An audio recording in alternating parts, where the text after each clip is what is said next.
અમદાવાદમાં ગણેશોત્સવની ઉજવણી કરવામાં આવી રહી છે, જેમાં ઠેર ઠેર ભક્તો દ્વારા ધામધૂમથી ભગવાન ગણેશની મૂર્તિની સ્થાપના કરવામાં આવી રહી છે. અમદાવાદમાં પિંક સિટી યુવક મંડળ મિત્ર મંડળ દ્વારા પણ ગણપતિ સ્થાપન કરવામાં આવ્યું હતું. એમાં મુખ્ય મહેમાન તરીકે શાહીબાગના એસીપી આરજી ભાવસાર પણ ઉપસ્થિત રહ્યા હતા, જેમાં ગુજરાતી ફિલ્મ અભિનેત્રી કિનલ નાયક અને ગુજરાતી સિરિયલમાં કામ કરતી ગ્રીષ્મા વ્યાસ પણ ઉપસ્થિત રહી હતી. તમામ પિંક સિટી યુવક મંડળ દ્વારા ધામધૂમથી ઉજવણી કરવામાં આવી હતી. નિક પંચાલનો ખૂબ આભાર માનું છું કે એમને મને આરતી કરવાનો મોકો અને ગણેશ ભગવાનનું દર્શન કરવાનો મોકો આપ્યો છે.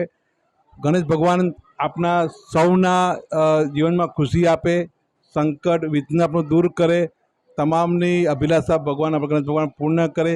હું ભગવાનને મનોકામના પ્રાર્થના કરું છું અને ફરીથી હું ખૂબ ખૂબ આભાર માનું છું નિક પંચાલ અને પિંક સિટીના સોસાયટીના યુથ મંડળને. બાપ્પા આવ્યા અને પહેલા જ દિવસે આરતી કરવાનો મોકો મળ્યો, એના માટે હું બાપ્પાને બી મેં બહુ જ બધું થેન્ક્સ કીધું. પિંક સિટીના તમામ મેમ્બર્સોને હું થેન્ક યુ કહું છું. અને દુંદાળા દેવ છે, તમારા બધાની મનોકામના પૂરી કરે, આ સોસાયટીમાં રહેનારા દરેકે દરેક સભ્યોના વિઘ્ન દૂર કરે અને હર વર્ષે આવી જ રીતે બાપ્પા તમારે ત્યાં આવે.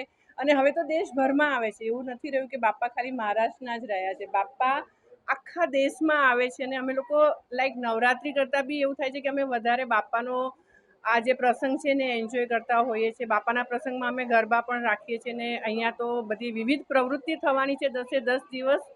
તો thank you so much for everyone, મને અહીંયા બોલાવીને આ લાહો આપ્યો બદલ. રાધે રાધે. ગણપતિ બાપ્પાનો આજે ફર્સ્ટ ડે છે અને મારો તો ફેવરેટ ફેસ્ટિવલ છે.